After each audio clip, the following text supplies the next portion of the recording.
contra los cristianos en Estados Unidos. Siempre, ya ve que los musulmanes tienen una doctrina media rara. Ellos vienen de Ismael, se andan peleando inclusive porque dice que son descendientes de Abraham. Los musulmanes pertenecen a la familia de los árabes, obviamente.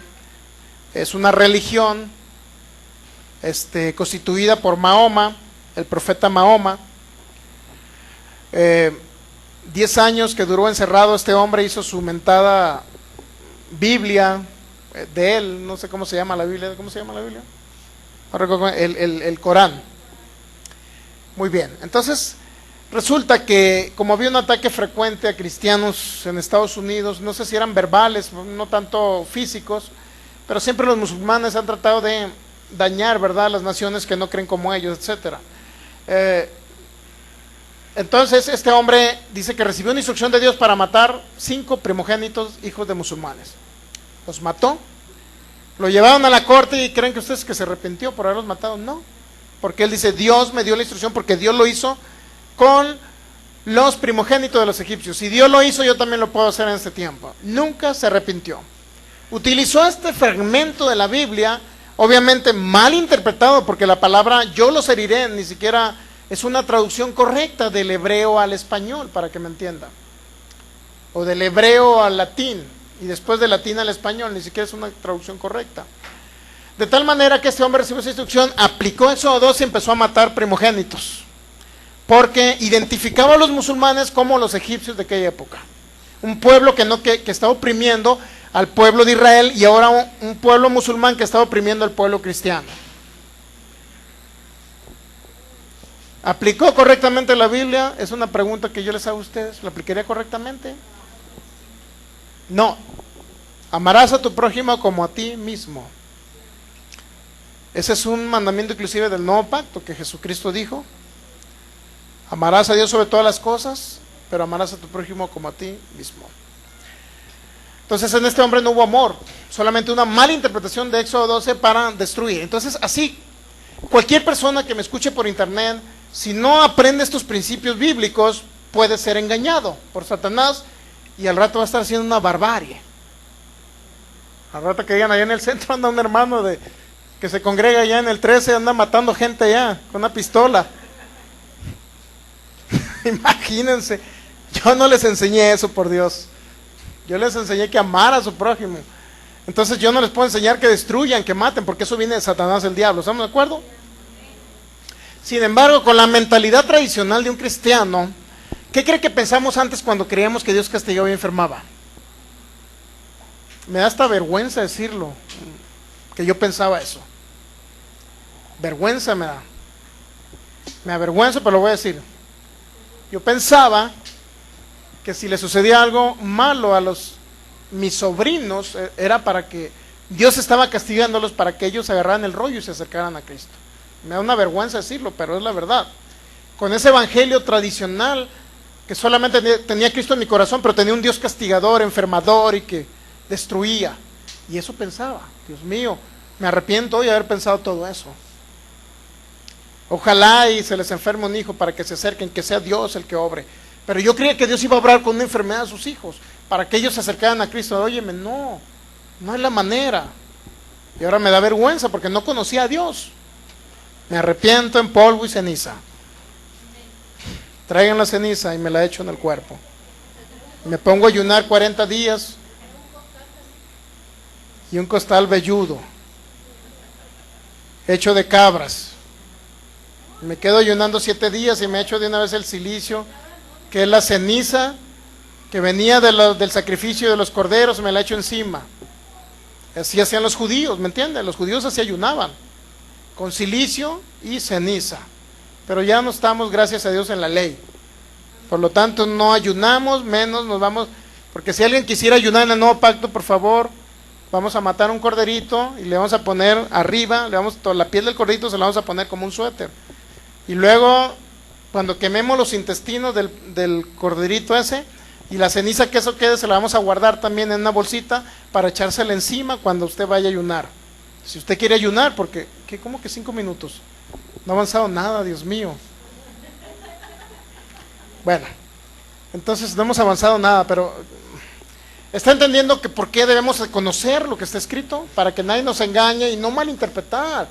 Por Dios, si usted está entendiendo algo de un pasaje bíblico, por favor, si no lo entiende, pregúnteme. Pregúnteme. Para nuestros amigos de Colombia, pregúntenme. Pregúntenos, por favor. Si usted no entiende algo, no lo aplique. Ay, hermano, es que Éxodo 12 dice que haga esto y lo voy a hacer. Espérame, hermano, pero trace bien la palabra. Pregúntenos a los que tenemos más experiencia en esto, a los que conocemos un poquito más de esto. Porque si no, usted haría una barbarie si no conoce lo que está escrito. Y puede malinterpretar un texto bíblico y aplicarlo a su manera y lo irse todo desviado. Para eso somos dirigentes espirituales aquí en la tierra. Para guiarle a través de lo que está escrito y lo interprete correctamente. ¿Estamos entendiendo? Porque si no, haría un relajo al rato, va a andar, como le digo, como este hombre que mató 5 primogénitos. Como aquel que se metió con la sirvienta en otro país, fue no aquí en México. Que se metió con la sirvienta porque él quería tener descendencias y se basó en Abraham, que tenía concubinas. Pues por favor, no es así. No aplique eso de Abraham, aplique la fe de Abraham. No aplique los actos que no son conforme a la fe de Abraham. Si no, al rato van a estar metiéndose con la sirvienta de los hermanos. Y gloria a Dios van a decir, ¿no?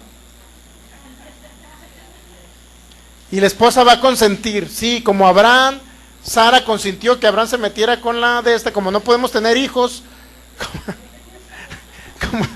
como no podemos tener hijos, pues sí, métete con la sirvienta. Y todo le pidió permiso a su esposa, y su esposa dijo que sí, basados en la Biblia, pero mal interpretada. No queremos que ustedes, ni que nuestros amigos de internet puedan llegar a ese extremo, que no malinterpreten lo que está escrito. Entonces estamos entendiendo, nosotros tracemos correctamente, dividamos correctamente, usemos correctamente, seamos expertos en la palabra, escudriñando y sabiendo cómo escudriñar, conociendo lo que está escrito. ¿Cómo? Ahora sí vamos a iniciar. ¿Qué es la Biblia? Viene de la palabra griega biblos. Biblos, que significa libros. De ahí viene la palabra Biblia. La Biblia no es un solo libro, le quiero aclarar. Es una recopilación de libros, o sea, son varios libros, ¿estamos de acuerdo? Para que usted no diga lo que dice Apocalipsis 22. Vamos a Apocalipsis 22, ya se lo leí, pero quiero leérselo otra vez. ¿Qué dice Apocalipsis 22? Apocalipsis 22 dice, ¿dónde está? Apocalipsis 22, versículo 18: yo testifico a todo aquel que oye las palabras de la profecía de este libro.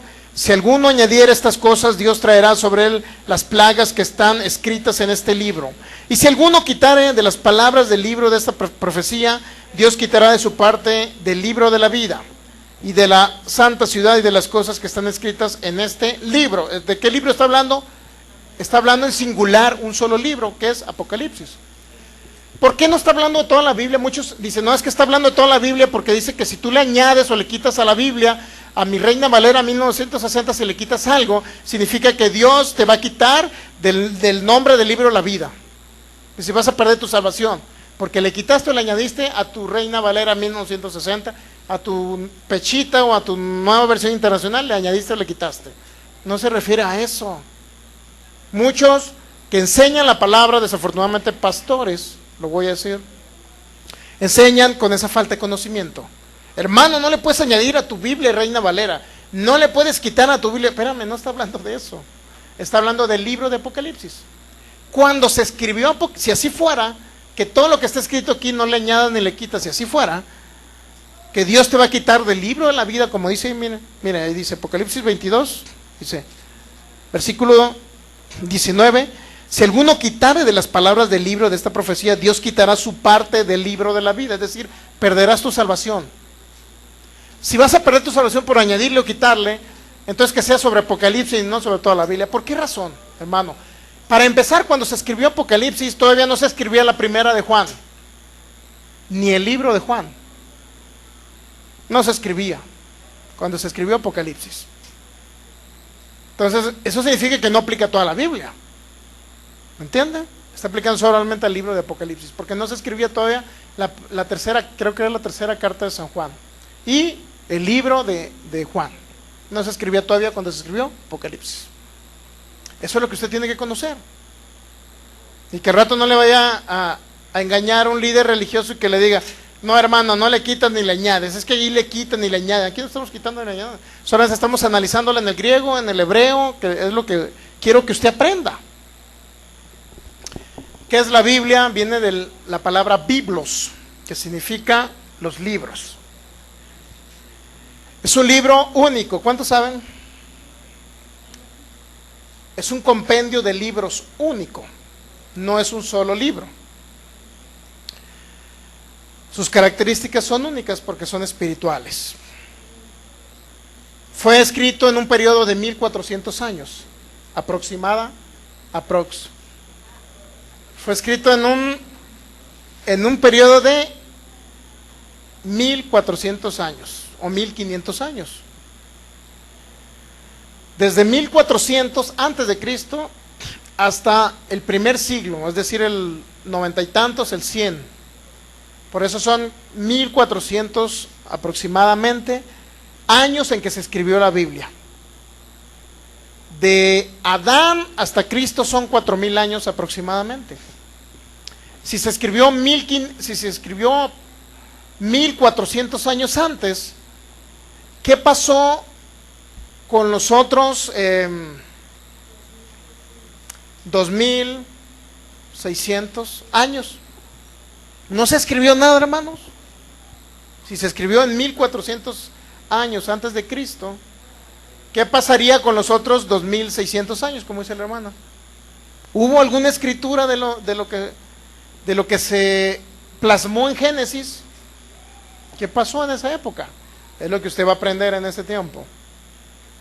Fue hecha o revelada por más de 40 autores. Dios le reveló a más de 40 autores. Comenzó, como les digo, aproximadamente en el año 1300, 1250, 1300 antes de Cristo y se acabó 100 años después de Cristo. Lo cual ningún otro libro se ha escrito en tantos siglos, tantos años, ¿verdad? Menos el Código Da Vinci, que dicen muchos que es bíblico, porque Da Vinci dibujó a una mujer que estaba a un lado de Jesús y decía que era María Magdalena, la novia de Jesús. ¿Quién era Da Vinci? ¿Era un creyente, era un erudito en la palabra? No conocía la palabra. ¿Era un mujeriego? Sí. ¿Código Da Vinci? Leonardo da Vinci. Aparte que Leonardo da Vinci nunca explicó qué significaba ese cuadro, pero el que escribió el libro del Código Da Vinci, él sí quiso interpretar lo que Da Vinci quiso dar a conocer. Están totalmente errados, ¿verdad? Ni el que escribió el Código Da Vinci, ni el mismo Da Vinci que dibujó el cuadro sabían Biblia. ¿Conocían de las historias de los manuscritos? No. La Biblia no fue escrita en un solo lugar, diferentes lugares. Palestina, donde Jesús vivió, donde nació la iglesia. Algunas partes del Antiguo Testamento fueron escritas en Babilonia cuando estuvieron cautivos 70 años. Otra parte, y en diferentes partes del Medio Oriente fue escrita la Biblia. En el libro de Daniel tiene una característica especial. Muchos dicen que fue escrito después del cautiverio Babilonia, pues con respecto al mismo cautiverio de Babilonia, porque ahí fue la historia. Otros fueron escritos en Italia del Nuevo Testamento. En el Nuevo Testamento fue escrito algunos en Italia. Y así sucesivamente en una parte del Medio Oriente fue escrita la Biblia, sobre todo en Palestina y Babilonia, la cuestión del Antiguo Testamento. El Nuevo Testamento fue escrito una parte en Siria, Asia Menor, Turquía, que es Turquía hoy, Grecia, en Italia. ¿Por qué se escribió en esos lugares? Porque ahí existían comunidades donde el apóstol Pablo iba y predicaba el evangelio. Gran parte del Nuevo Testamento ahí se escribió. ¿En qué idioma fue escrita la Biblia, hermano? ¿En español? No. 3 lenguas diferentes. Antiguo Testamento en hebreo, algunas fracciones del arameo,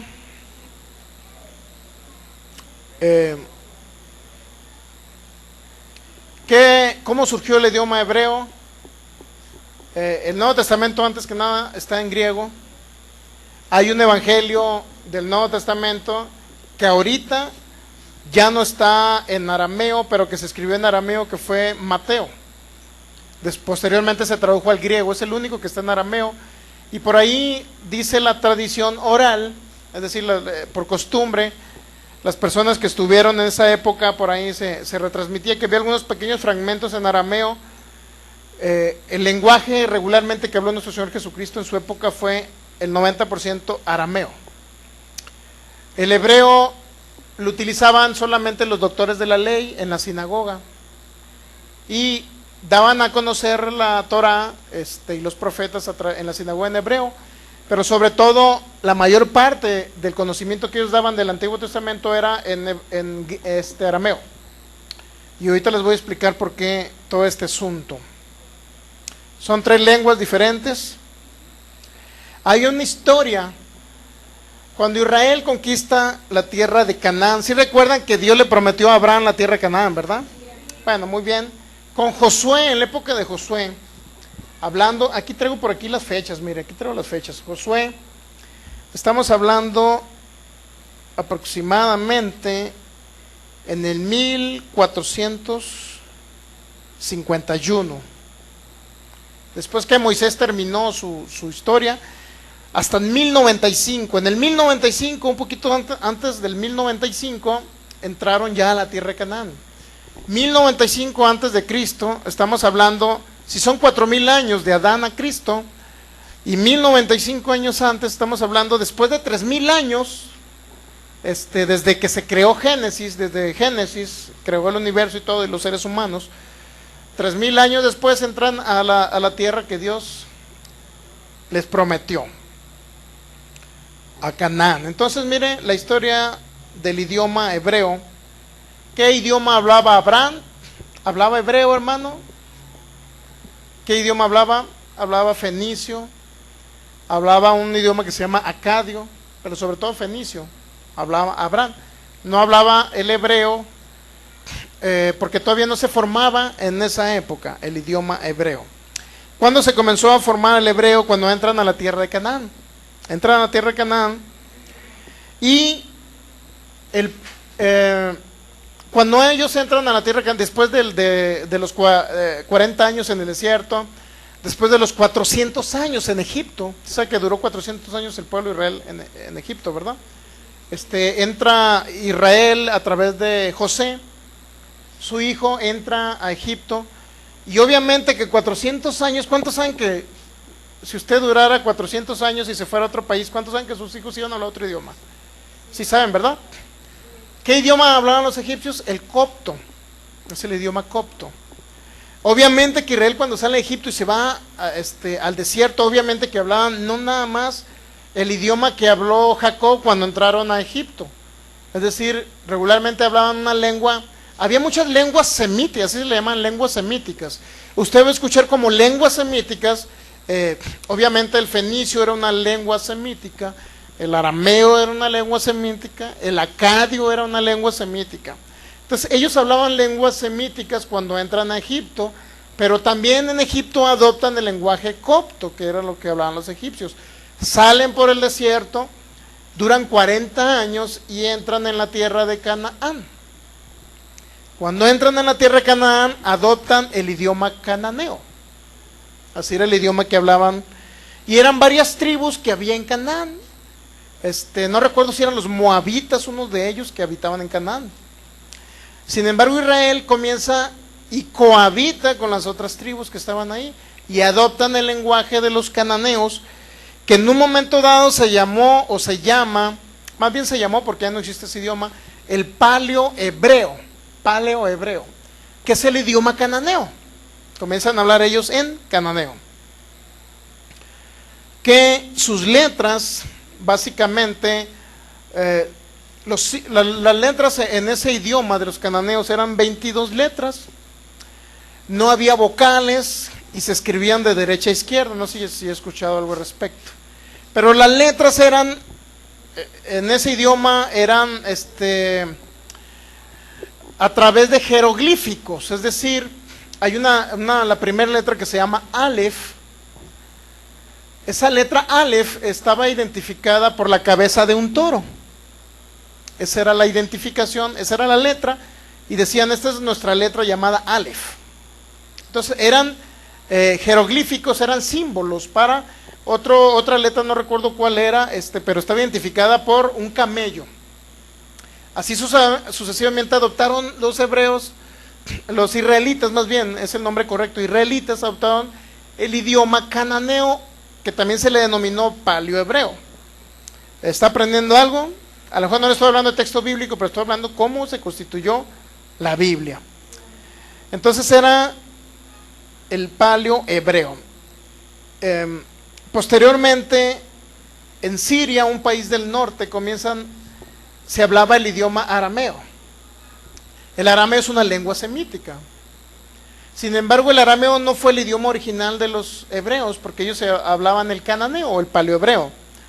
Pero llega un momento dado en que los israelitas adoptan ese idioma de los sirios, que era el arameo, y ahora combinan arameo con cananeo. Las letras continúan siendo 22, las que forman el alfabeto, paleohebreo o cananeo.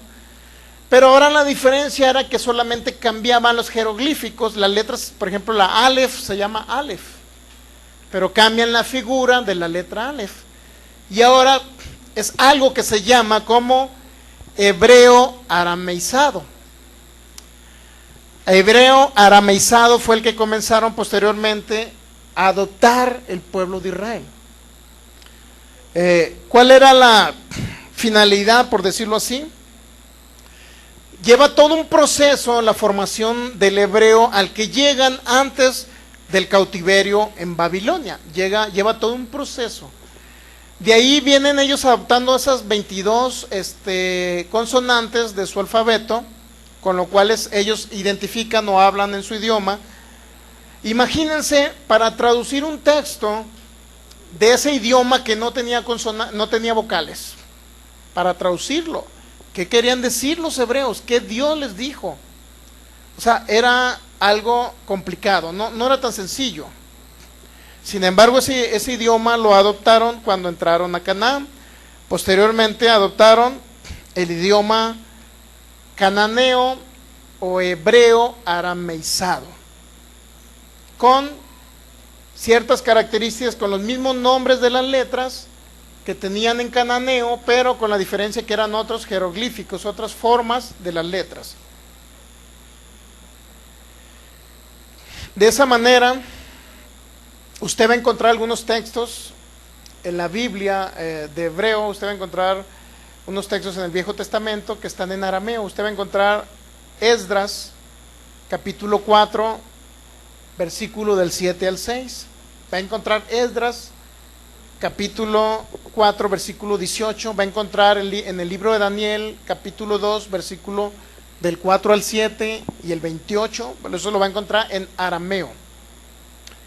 Esos versículos aislados todavía se consideran en arameo, que es diferente al hebreo, que originalmente se habló, o paleohebreo.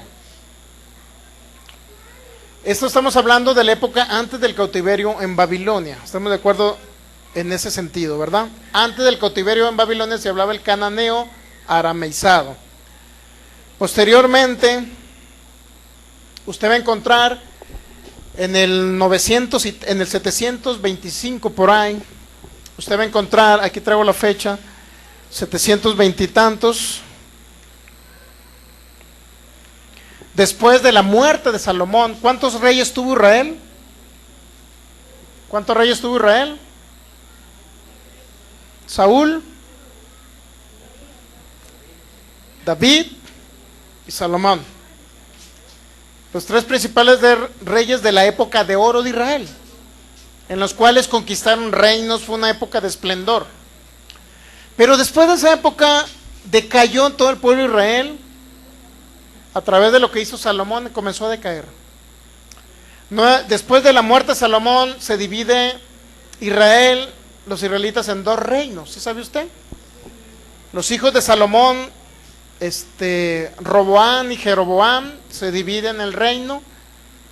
10 tribus se van al norte de Israel, que son todas las tribus excepto Judá y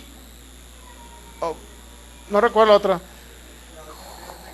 Judá y Benjamín. Judá y Benjamín se reúnen y forman lo que se llama el reino de Judá. Y el otro continuó llamándose el reino de Israel.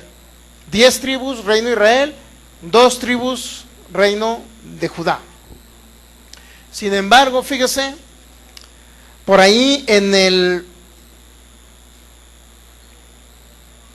exactamente en el 721 se divide en 2 reinos. En el 975 se divide en 2 reinos, pero en el 721 toman cautivo el primer reino por los asirios, que es el pueblo de Israel, denominado o constituido, por 10 tribus del norte. Posteriormente, en el 587, 388 años después, toman cautivo al pueblo de Judá, constituido por Judá y Benjamín, y la tribu de Benjamín. Lo toman cautivo, es decir, son prisioneros. Después de tener una época de esplendor, el pueblo de Israel decae y ahora son cautivos. En el 721, Israel, las tribus del norte, y en el 587 las tribus del sur, Judá. Son totalmente cautivos, caen cautivos en Babilonia. Pero ahí, cuando caen en Babilonia, obviamente se confirma el idioma que ellos hablaban, el arameo. Hay diferentes dialectos del arameo, no nada más es uno. Israel hablaba, como les digo, el hebreo aramaizado, que sí tiene sus diferencias entre los otros arameos, porque existe el arameo de Galilea. En la época de nuestro Señor Jesús existía el arameo de Galilea, el arameo samaritano, el arameo de Jerusalén. Es decir, el arameo era un idioma que posteriormente el pueblo de Israel ya lo adoptó como una lengua natural, como una lengua de ellos, normal. Y cuando cayeron cautivos en Babilonia, prácticamente se perdió el idioma hebreo, o el que ellos venían hablando como paleohebreo o hebreo arameizado, y adoptan ya directamente otro dialecto del arameo, que es el idioma que hablaban en Babilonia, que era básicamente los reyes de Babilonia estaban acaparando todo. Regularmente, mire, la característica normal era que un rey comenzaba a dominar, y comenzaba a dominar países que vivían alrededor de ellos. La finalidad era conquistarlos. Ya que los conquistaban, seguían, obviamente, eran reinados enormes como el de Babilonia, pero después Babilonia cae, porque otro rey de otro país también lo domina. En este caso no sé si fueron los asirios, creo. Por aquí tengo ese dato, ahorita se lo voy a dar bien. Entonces, Israel adopta ya otro dialecto del arameo, de tal manera que podemos ver en la Biblia. Ahorita lo voy a llevar a un pasaje para que usted vea Nehemías 13, para que usted vea que ya no podían ellos hablar el hebreo en el idioma que se comenzó a escribir la Biblia. La Biblia se comenzó a escribir en la época de Moisés, quiero aclararle. En la época de Moisés comenzó a escribirse la palabra. Obviamente el Génesis empezó a escribirse en la época de Moisés.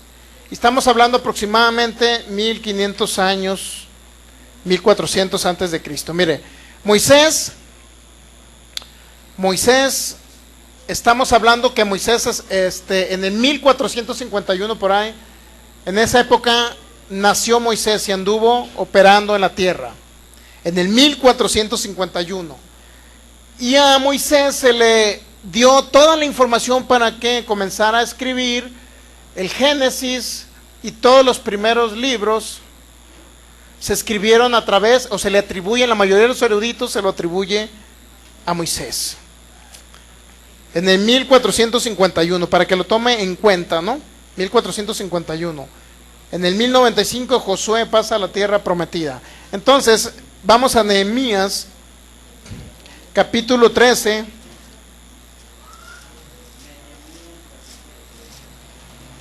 Nehemías capítulo 13, vamos a leer, dice 13:23. Le aclaro que la época de Nehemías era la época en que estuvo el pueblo cautivo en Babilonia, y la salida del pueblo de Babilonia, de la cautividad de Babilonia.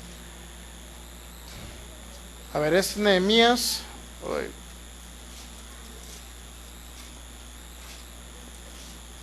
De los profetas, casi al final, antes de llegar a Salmos.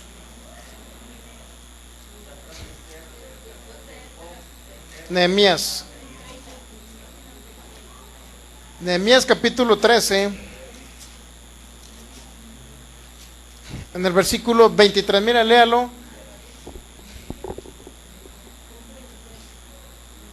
¿Ya lo tiene ahí? Dile a los levitas que se purificasen, dije a los levitas que se purificasen y viniesen a guardar las puertas para santificar el día de reposo. También por esto acuérdate de mí, Dios mío, y perdóname. Creo que estoy leyendo otra cosa, ¿no? Estaba leyendo desde el 22, es cierto. Dice, vi asimismo en aquellos días a judíos que habían tomado mujeres de Asdod, amonitas, moabitas y muy bonitas, y la mitad de sus hijos hablaban la lengua de... ¿Qué lengua hablaban? Ya no hablaban el hebreo arameizado o el paleohebreo,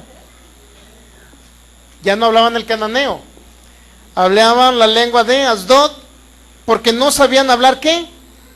Judaico, o era el idioma hebreo que ellos originalmente comenzaron a hablar y lo adoptaron en Canaán. Ya no hablaban judaico, sino que hablaban conforme a la lengua de cada pueblo. Lengua de cada pueblo, ¿de dónde? De Babilonia. Eran varios pueblos, varios reinos que están conquistados por Nabucodonosor en aquella época. Por lo tanto, eran varios idiomas que se hablaban, y ya no hablaban, si se fijan, el judaico ya no lo podían hablar. ¿Cuál era? El paleohebreo o el cananeo que aprendieron en Canaán. Ya no. Entonces dice,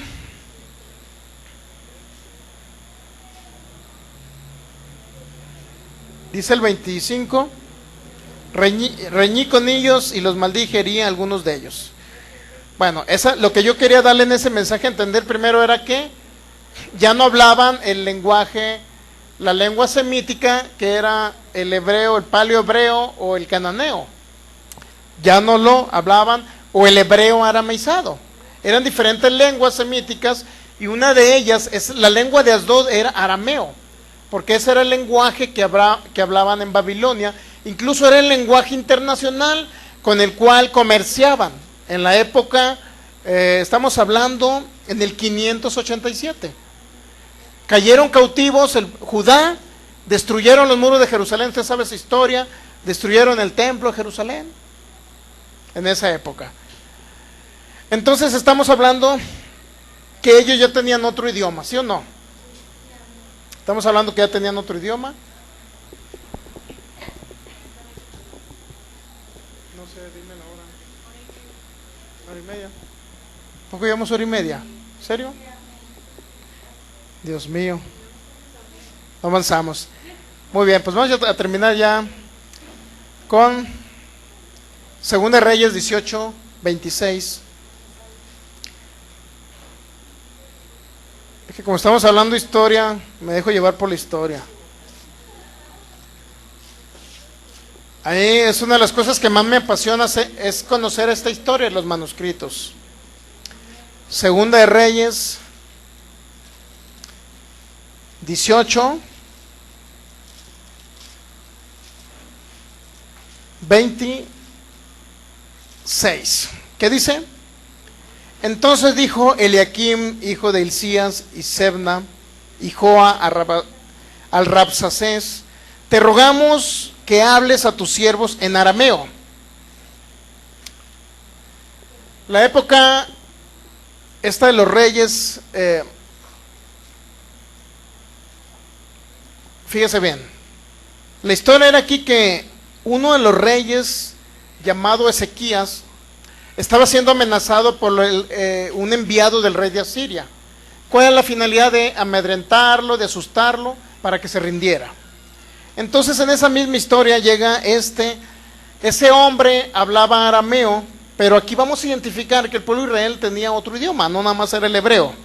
Fíjese, Segunda de Reyes 18, 26. Entonces el Rabsacés se puso en pie y clamó a gran voz en lengua de Judá.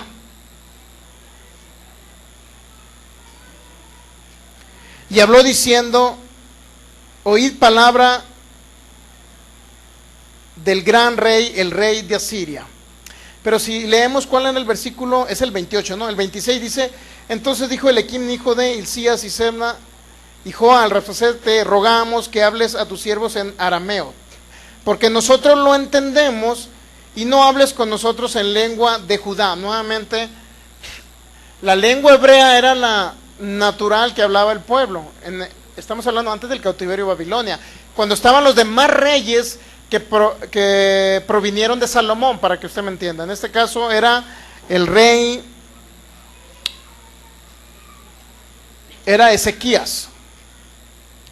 Y estaban diciéndole a uno de los pueblos asirios: ¿sabes qué? Háblanos a nosotros en arameo, porque los demás del pueblo no entienden este idioma.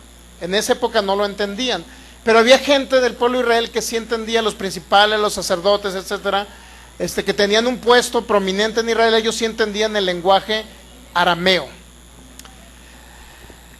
Cuando leímos lo de Nehemías, usted se da cuenta que hablaban la lengua de Asdod. Habían perdido realmente el lenguaje hebreo. Ya no hablaban el hebreo o el paleohebreo que hablaban en Canaán.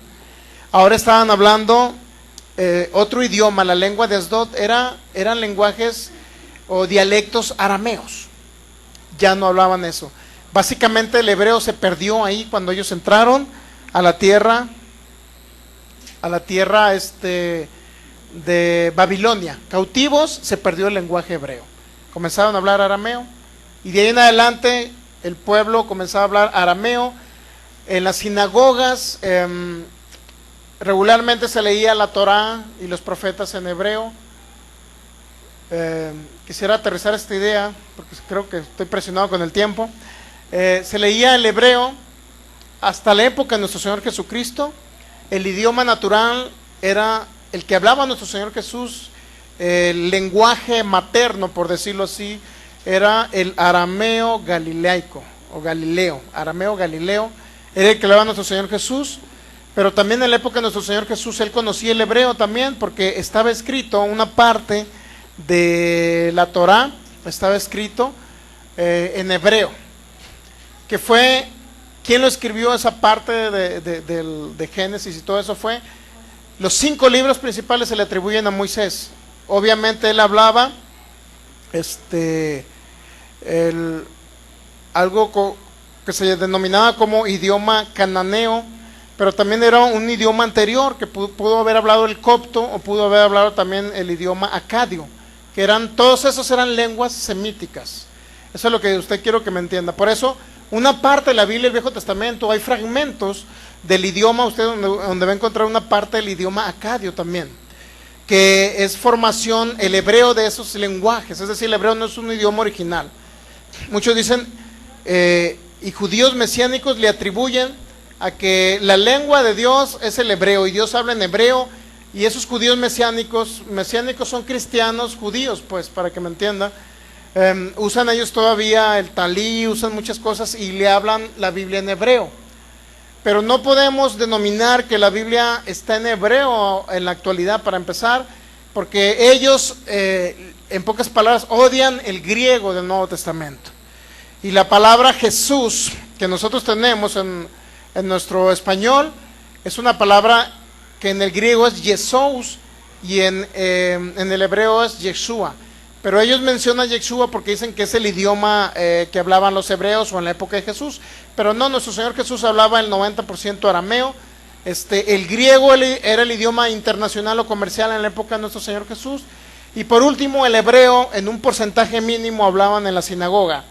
Pero hubo una de los idiomas estos, del arameo que ellos traían, 200 años antes de Cristo, cuando la conquista de Alejandro Magno, que conquistó Babilonia y destruyó ese pueblo, el pueblo de Israel perteneció ahora al idioma de los griegos. Enviaron o mandaron a hacer una versión del idioma hebreo al griego, y era la versión Septuaginta, que próximamente la vamos a ver.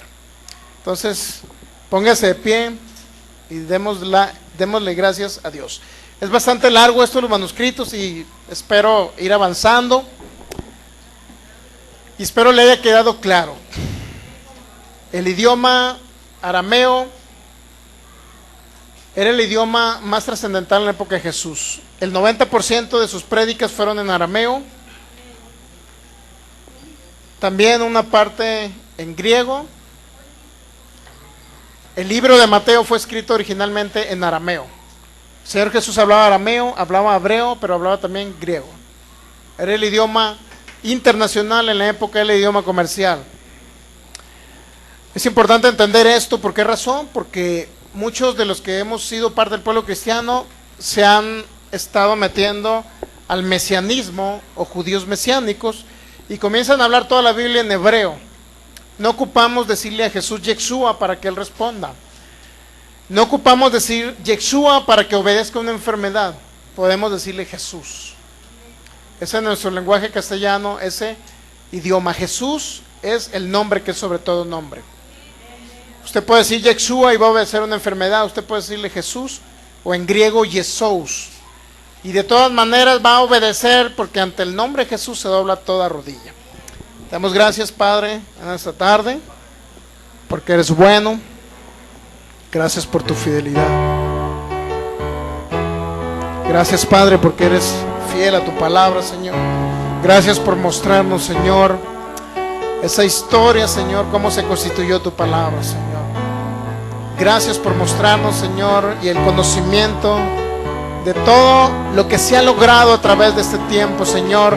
Lo que lograron esos hombres en aquella época para conservar los manuscritos, Señor, para conservar tu palabra, Señor. Danos entendimiento en tu palabra, Señor. Queremos conocerla conforme al pensamiento tuyo cuando lo revelaste en esas épocas, Padre Celestial.